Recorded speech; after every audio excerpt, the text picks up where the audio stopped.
This episode from the life of Sherlock Holmes will be transmitted to our men and women overseas by shortwave and through the worldwide facilities of the Armed Forces Radio Service. Petri Wine brings you Basil Rathbone and Nigel Bruce in the new adventures of Sherlock Holmes.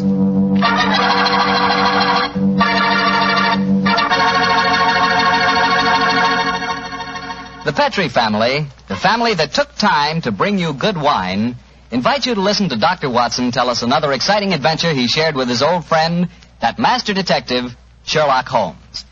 Tonight, instead of joining the doctor at his home, we're all meeting here at Camp Roberts in California, where the doctor's going to tell his story before a large audience of GIs, and as usual, I'm going to tell my story right now. It's about Petri California Sherry. And I want you to know that Petri Sherry is the best beginning a good meal ever had. Before you sit down to dinner some evening soon, just pour yourself a glass of Petri Sherry. Look at that rich, dark amber color. Just smell the fragrance of those wonderful grapes. And then taste that Petri Sherry. Is that ever good? And say, if you like your sherry on the dry side, you know, not sweet, then just wait till you taste Petri Pale Dry Sherry. If some of your family like regular sherry and some like pale dry, don't buy one, buy two. You can't go wrong so long as you buy Petri. P-E-T-R-I. Petri Sherry.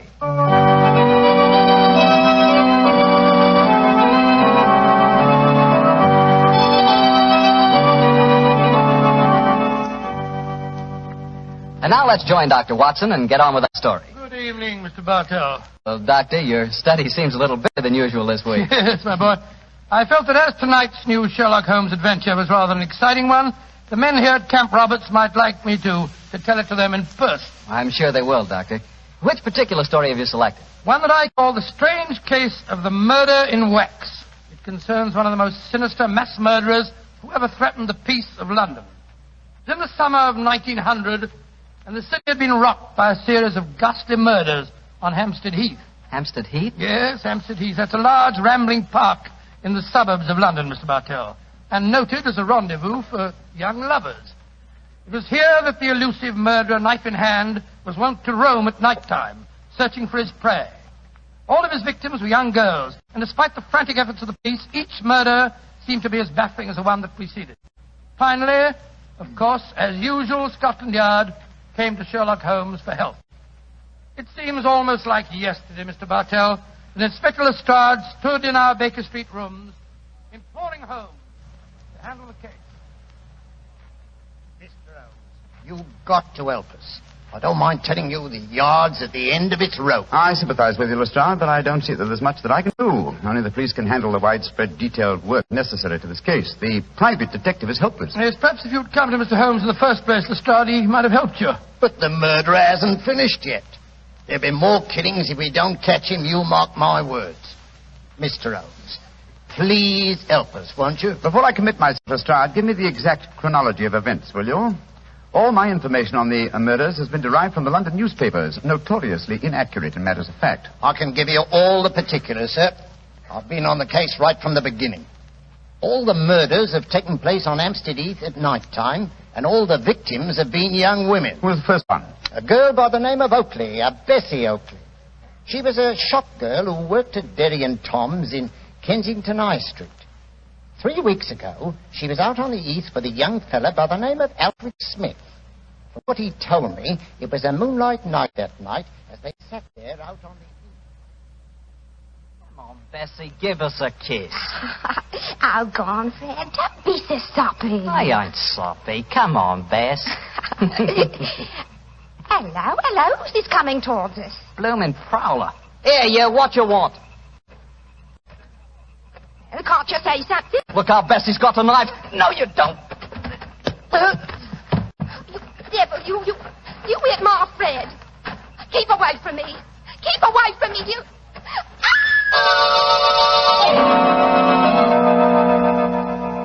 And that's all I know, Inspector Lestrade. I never got a good look at him. He conked me on the head, and when I come to, there was poor Bessie with her throat cut. Yeah, that's your story, young fella, my lad. All right, Sergeant. You can book him on suspicion of murder. Sir George, we shouldn't be walking on the heath. Didn't you read about the murder here 2 days ago? It's a fine thing. I take you out in the moonlight and you talk of murders. Let's talk about us, Violet, darling. It seems to me we should talk about your wife. My wife doesn't mean anything to me anymore. Violet, if I could get a divorce, There's someone behind that tree. He's coming towards us. Who are you, son? What do you... No, you don't. Don't come near me. Don't.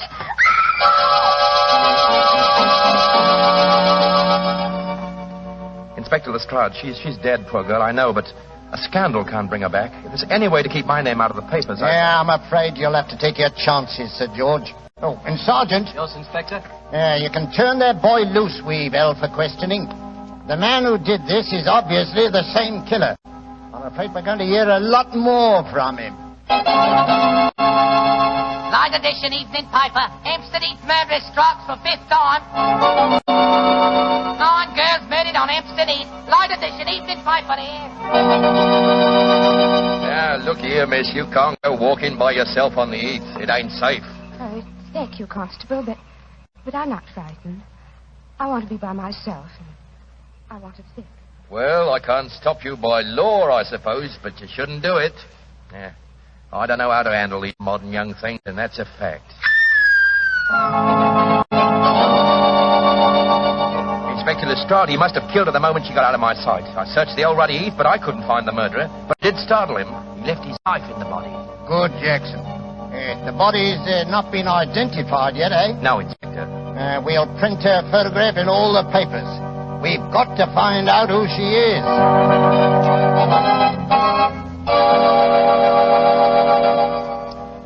Mr. Bishop, is this the body of your missing daughter? Yes, it's Rosie. My Rose.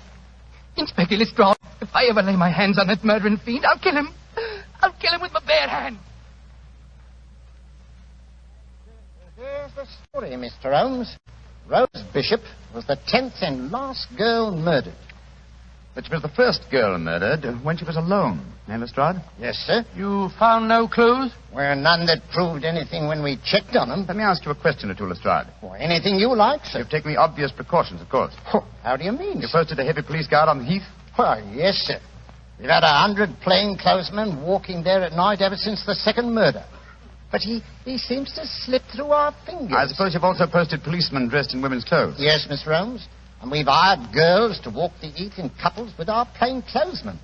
But the murderer won't seem to rise to our bait. He's a cunning brute. Yes, he is, Watson. Obviously a morbid madman obsessed by a hatred of love. He'll be hard to catch. Lestrade, you mentioned clues that amounted to nothing when you checked them. What were these clues? Well, footprints, a couple of cigarette butts dropped at the scene of the crime. Nothing that helped us.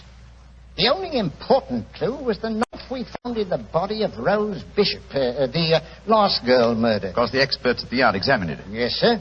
Didn't tell us a thing, though. You had the knife with you? Here it is, Mr. Holmes. I knew you wouldn't trust us.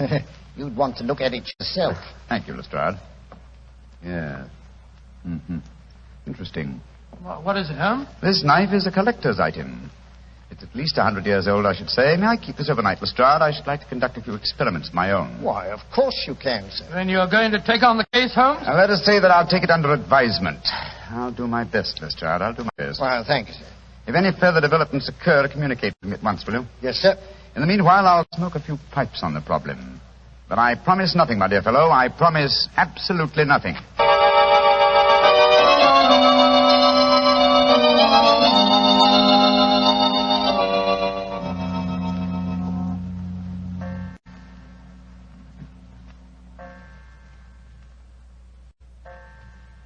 3 o'clock in the morning, Holmes. You're still peering through your microscope at that knife Lestrade left for you. That's true, old chap. That's quite true. You must be a very dull companion. Why don't you go to bed? Oh, because I'm afraid I may miss something. Confound it. Have you discovered anything? Yes, I think so. Oh, what? The handle of this knife is corrugated. On the underside, I observed a slight diffusion in the markings. Under the penetrating eye of the microscope, I found a minute deposit which had caused the diffusion. I have just analyzed that deposit. It's wax, colored wax. Colored wax? Well, what does that signify? Oh, by itself, very little. But when you combine it with a knife that definitely belongs to another century, it does suggest a certain origin. I got an idea. Perhaps it came from the theater. An 18th century dagger could belong in a period play. And the colored wax might easily be part of an actor's makeup. Excellent deduction, Watson. Oh, thanks, Stuart. However, my own theory would be that this dagger came from a waxworks exhibition. Oh, wrong again. Putty is used in theatrical disguises, but I don't recall the use of colored wax. Whereas it is used in making waxen effigies, and of course the dagger would belong as part of the costume. Precisely, my dear fellow. It's a long chance, but I think in the morning we'll make a tour of the various London waxworks exhibitions. If my deduction is a false one, at least we'll have the pleasure of a busman's holiday. We can visit all our old friends who died on the gallows.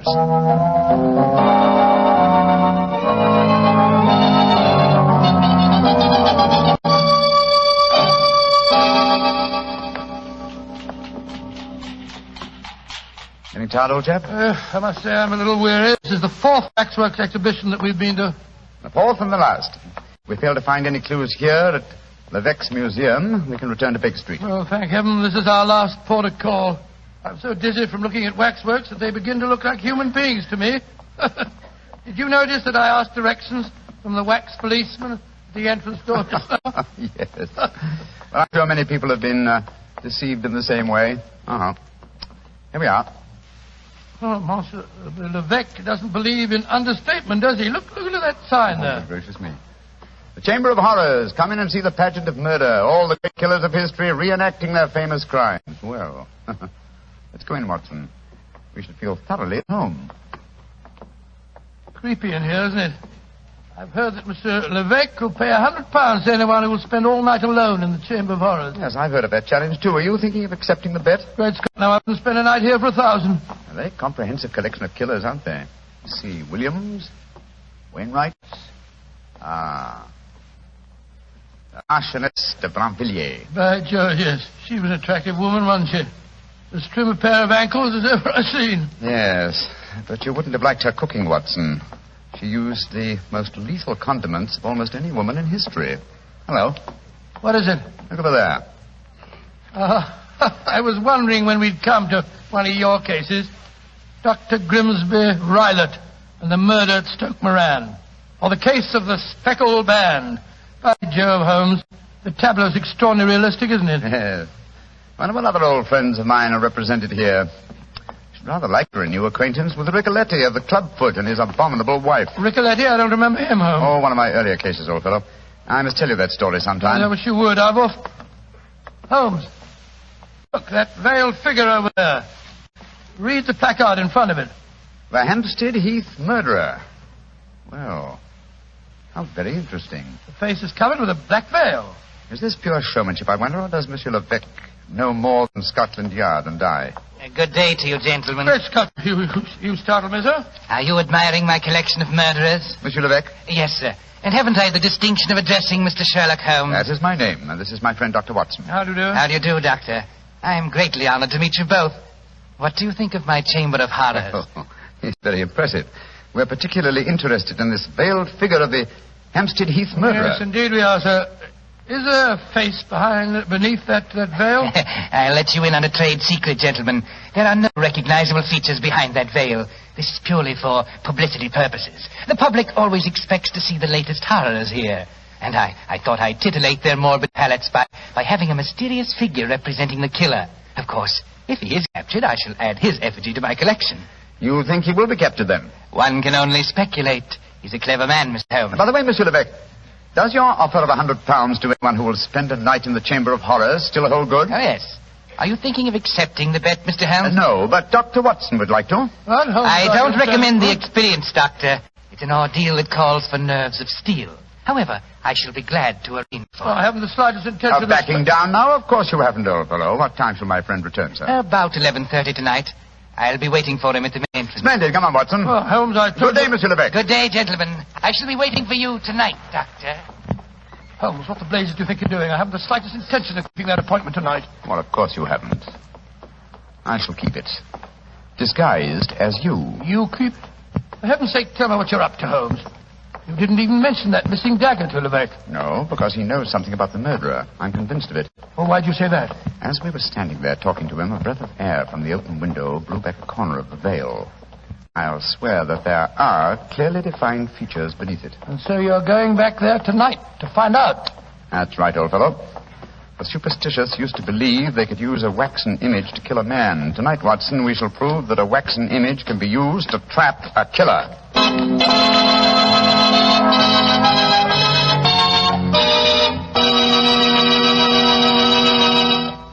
Dr. Watson will continue his story in just a second, so I'm just going to remind you that there are lots of ways to make good food taste better. But the easiest way is to serve that food with a good wine, a Petri wine. If you like a white wine with chicken or with fish, you'll love that wonderful Petri California Sauterne. If you like a red wine, then rich, hearty Petri California Burgundy is your wine. But if you don't know which you prefer, why not try them both? Petri Burgundy and Petri Sauterne, red and white. Don't buy one, buy two. But always buy Petri. Well, Doctor, so Sherlock Holmes decided to disguise himself as you and spend the night in the Chamber of Horrors, Yes, that's right, Mr. Bartell. After dinner that night, he began to apply the makeup. It's uncanny to sit there in Baker Street and watch Holmes slowly turning into a very convincing replica of myself. As he did so, we discussed last-minute arrangements. I'm promptly at 11:30, Watson. If I'm not back here by 2 o'clock, you better come out to me. Well, should let me come and wait outside, old fellow, just in case there's any trouble. No. You'd attract attention. By the way, do you recall the name of the last girl murdered on the Heath? Yes, Bishop. Rose Bishop, wasn't it? Exactly. The only girl who was murdered when she was unescorted. The body was identified by her father. What of it, Holmes? Levesque is a French name, and yet the gentleman had a decidedly English accent. I should say that he adopted a foreign name as being more suited to his profession. I don't see what you're driving at. What's the connection between Levesque, the owner of the waxworks, and the father of Rose Bishop, the murdered girl? Levesque is the French word for bishop. Great Scott. You think that he knows who the murderer is and... I know only one thing, Watson. I may see what's beneath that black veil. There. Now, how's my disguise? Wonderful. You look exactly like me, but how do you manage about the voice? Well, I don't think it'll be too difficult, old man. Levesque knows very well. Oh, can't understand half what you're saying. In your own case, old chap, that's a handicap that I've suffered from for years. Rubbish. I'm perfectly intelligent. Now, let me see, the bullseye lantern. Yes. Watson, I think I'll borrow your revolver, too. I probably won't need it, but for once I think it might be safer for me to go armed. Here, Holmes. Now, do be careful. I will, old chap. Don't worry. Goodbye. And if I'm not back by 2 o'clock, you better come to the waxworks and see what's happened to me.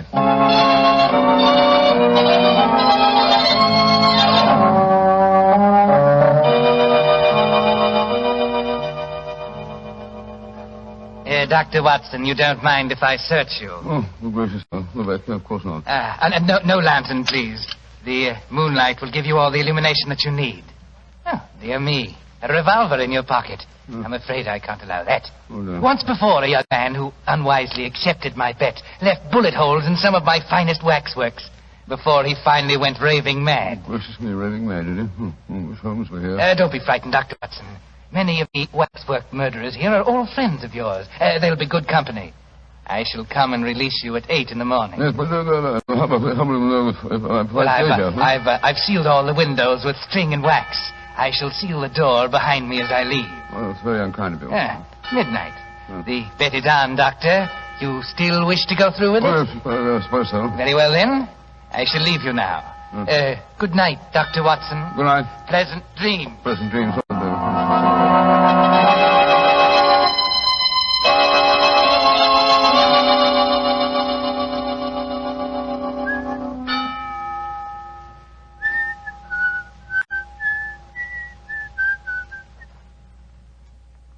What's that? Gracious me, who's there? Oh, I would have sworn I heard something sniffing about in the shadows. Wish Holmes was here with me. Listen at the window. Great Scott, it's Watson. Now before his time. Well, here go the seals and the string. Come on, up with it. Holmes, are you all right? Shh. I'm all right. You came early, but it's just as well. You're carrying a lantern. Levesque took mine with him. Come on in.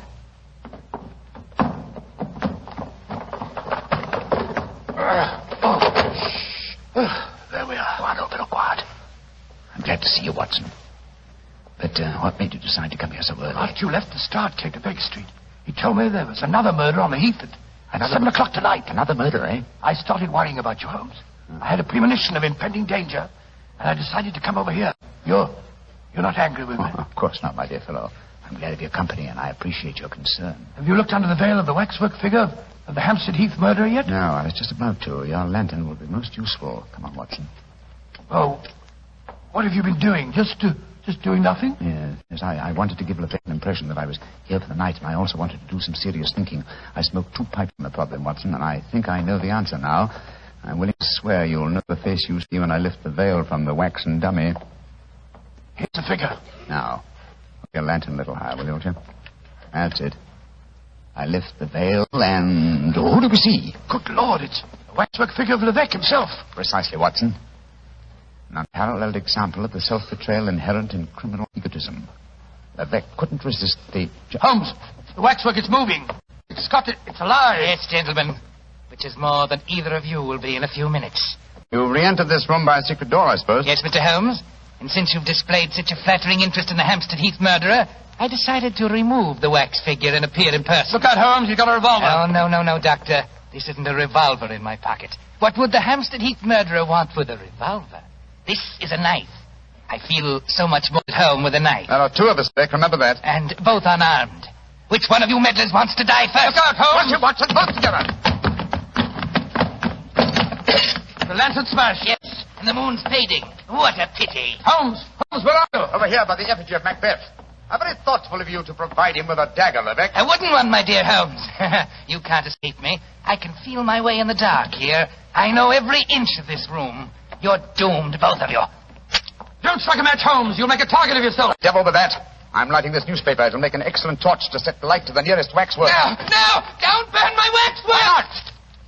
Wax on a wooden frame should blaze brilliantly. There we are. Oh, you devil! You're destroying my life's work! Holmes, that burning wax is pouring all over the floor. The curtains are catching light. The whole place will burn down. Oh, my beautiful museum! I thought this would smoke you out. Quick, Watson, at him again. What's that knife, Holmes?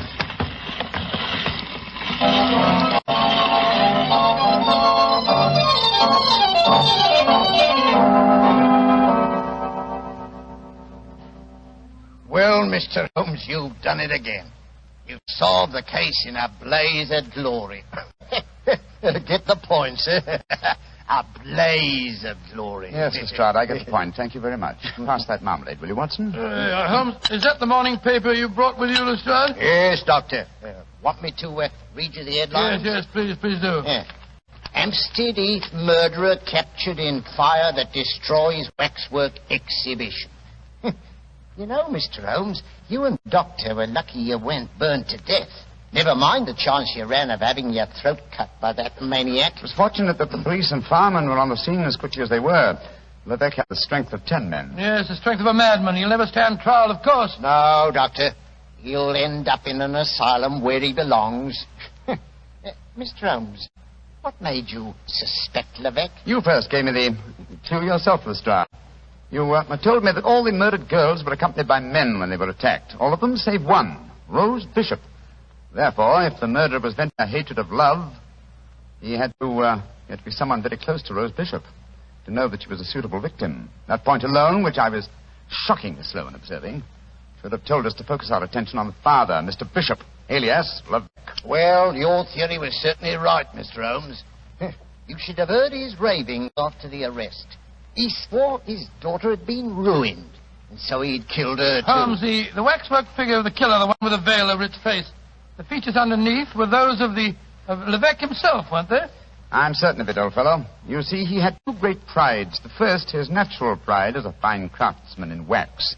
The second, his perverted pride as a prominent and successful murderer. These 2 prides combined suggested to his crazed mind that he make a waxwork figure of himself and range it with the other great killers of history. Yes, but he was cunning enough to protect himself by placing a veil over the face. Precisely, my dear fellow. And when he saw us yesterday and we accepted the wager, he undoubtedly became suspicious and removed the wax figure last night and made his personal appearance as the murderer with every intention of killing us both. Yes, we were very lucky, old chap. Yeah, if you ask me, Mr. Holmes, you've been very smart. No, I quite agree, Lestrade. I think you solved the case brilliantly, Holmes. No. I've been very sluggish. I Solved by circumstance and melodrama what should have been a purely intellectual problem. I'm not pleased with myself. Child, I hope that my name has not been used in that newspaper report. No, it hasn't, sir. Excellent. I want no credit in this case. Oh, do you mean to say that you're going to let Scotland Yard get the praise for catching him, Holmes? Why not? Well, that's very generous of you, Mr. Holmes. It'll make things a lot easier for me. Yes, it certainly will. Holmes, I can't see why you reproach yourself. Because, my dear Watson, like the Hampstead Heath murderer, I, too, have my pride as a craftsman. This case had a clearly defined pattern, and I was unable to recognize it. If you should have occasion to chronicle this story, Watson, and I should prefer that you didn't, I would like you to entitle it The Education of an Idiot. Oh, come now, Holmes. The education of an idiot? That's absurd. I know. But if you do tell this story, it'll probably end up as The Strange Case of the Murderer in Wax.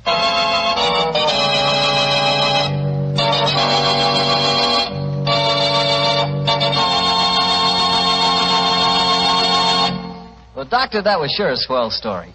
You know, that's the kind of story I like. Lots of action. Well, that's the kind of story I like to tell. You know, Mr. Bartell, although our broadcasts were heard overseas every week through Armed Forces Radio, this is one of the few occasions that I've had the privilege of really telling my story directly to the boys.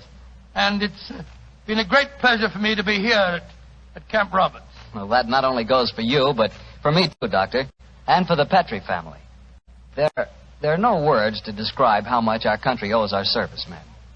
And to all of you, the Petrie family wants to say, just as every American wants to say, thanks for a swell job. Well, Dr. Watson, what story are you planning to tell us next week? Next week, Mr. Bartell, I'm going to tell you one of the strangest adventures that ever happened to Sherlock Holmes. It takes place in a monastery high in the mountains of Tibet and concerns itself with an avalanche, an execution, and a murder.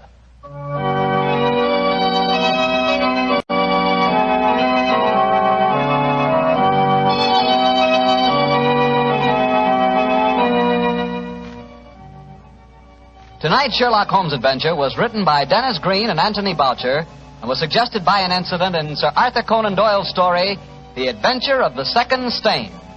Music is by Dean Fossler. Mr. Rathbone appears through the courtesy of Metro-Goldwyn-Mayer, and Mr. Bruce through the courtesy of Universal Pictures, where they are now starring in the Sherlock Holmes series.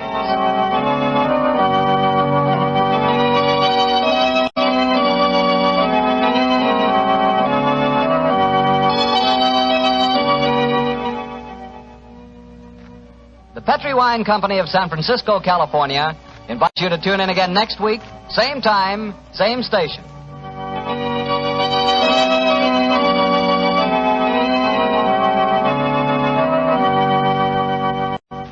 This is Harry Bartell saying good night for the Petrie family.